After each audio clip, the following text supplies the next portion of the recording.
kapanahonan ng isabong. Ito ay kapanahonan din ng administrasyon ni Duterte. Kaya bakit hindi ito naimbestigahan sa panahon ni Duterte? Parang binaliwala lang at parang tinatabunan lang. Di ba kaya ngayon ay ito na, isiniwalat na DOJ mismo, Department of Justice, Boying Rimulya, nagsasabi na napakaraming involved, katulad na lamang ng public officials na involved, LGU, mga kapulisan, mga officers, mga iba't ibang grupo na naibunyag na pero hindi pa napangalanan dahil sa hindi mo na pwedeng ma-disclose kung hindi pa daw makompleto ang investigasyon tungkol dito. Kaya ito'y tinatawag ni Boying Rimulya na mass murder in the history ng sabong. Kaya ito, sa karagdagang impormasyon ay ating panoorin ang balitang ito. Maaring involved ang korte, ang kapulisan at mga LGU officials po natin. So binunyag nga niya na isang kilalang personalidad daw ang sinasabing pinuno ng sindikato. Alam ko kung sino ang natalikod dito. Naku, Diyos ko! Diyos ko! Nasaan yung anak ko? Gusto ng anak ko kukunin ko, papabawiin ko. Masaya na ako pagka nakuha ko ang buto ng anak ko. Isa sa mga dating akusado sa kaso ng mga nawawalang sabungero, nagsalita na umano sa media, at isiniwalat ang aniya, karumal-dumal na sinapit ng mga biktima.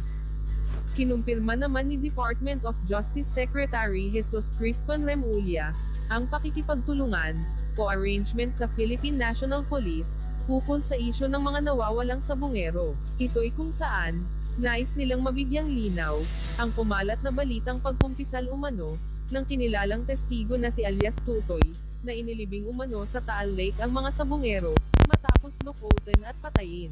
Ito noong panahon ng COVID ito.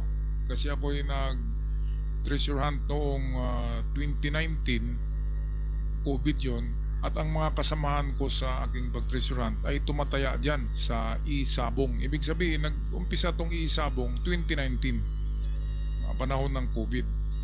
At ang nakapagtataka dito bakit parang yung hearing sa Senado ay parang nalusaw lang, sandali lang nawala na yung issue. Di ba kasi nasangkot ay mga public officials, matataas na ranggo, LGU, hindi lang yan, mga officers din ng PNP. At napakarami pang iba na sangkot dito. Sabi ni Boying Rimulya ay ng kalaban. Napakayaman at kaya daw ma-impluwensya ang justice system. Ang Supreme Court ay kaya daw pasukin ng taong ito, kaya napakagrabe. Kaya pala noong administrasyon ni Digong, which is si Bato de la Rosa yata ang PNP chief, ay bakit wala gaano silang aksyon tungkol dito at wala man lang nakulong, di ba? Grabe naman, klarong-klaro sa CCTV na mga PNP daw yung dumukot. Bakit hindi makilala sa CCTV? Magkilala yan kung close up. Merong mga kilala kahit na naka-bonnet yan. Yung asawa nga ni yung dinukot daw ay kilala niya yung mga pulis. Pero walang naniniwala sa kanya. Bakit ganon? Well, meron ngang nagtatakip dito. Bakit nga ito pa nakapagtataka? Bakit ba sa panahon ni Digong ay napakaraming mga sindikato na grupo katulad ng Pugo, di ba, mga criminal group Ang sabungero na isa lamang na sports ng mga Pilipino noon ay nagiging pugad ng krimen. Ang sabong ay nagiging krimen na, di ba? Bakit ganun? Na sa panahon na yun ay panahon nga ni di ba? Nang nakaraang administrasyon, ang dami-daming sindikato, lalo na itong Pugo, napakagrabe.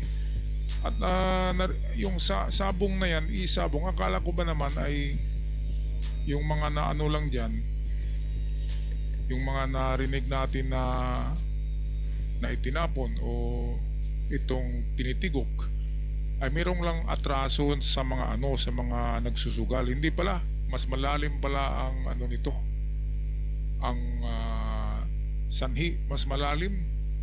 Hindi lang pala personalan na galit yan, kundi malalim talaga. Well, hindi natin alam kung ano ang talagang sanhi niyan, pero one thing for sure ay dahil sa pera. Dahil ang kanilang big boss ay ayaw na madispalkuhan, di ba? Baka itinakbo yung ibang kita na pera, kaya nagkaganon. Pero kahit ganyan pa man ay hindi dapat pinapatay ang napakaraming tao. Mas murder ang nangyayari. Ito, patuloy tayo sa video courtesy sa atin ng iba't ibang channel. Merong channel ni Senyora Bas, merong channel ng Bilyonaryo Channel, meron ding 25 channel at iba pang channel. Maraming salamat sa ating mga nakuhang sources ng mga balitang ito. Patuloy tayo sa video. Marahil kailangan ng technical diver yan. Pagka ma-determine natin ang veracity ng information, we will need technical divers to do it kasi malalim din yan. And it's not easy to go into a lake bed to look for human remains. Sanib puwersa ang iba't ibang law enforcement agencies para mabigyang linaw ang kaso ng missing sa Bungeros. Bukod sa retrieval operation, proteksyon sa whistleblower din ang kanilang pangako. Ang detalye sa agenda report ni Francis Folve. Gaya ng Coast Guard, naghihintay na lang ng go signal ang Philippine Navy mula sa DOJ para sa deployment ng kanilang technical diver sa Taal Lake kung saan inilibing umano ang missing sa Bungeros. Ayon kay Navy spokesperson Captain John Percy Alcos, mandato nila ang tumugon sa interagency support kaugnay sa kaso. Ito, good news ito dahil hindi lang Philippine Navy ang action, kundi pati na rin ang Philippine Coast Guard.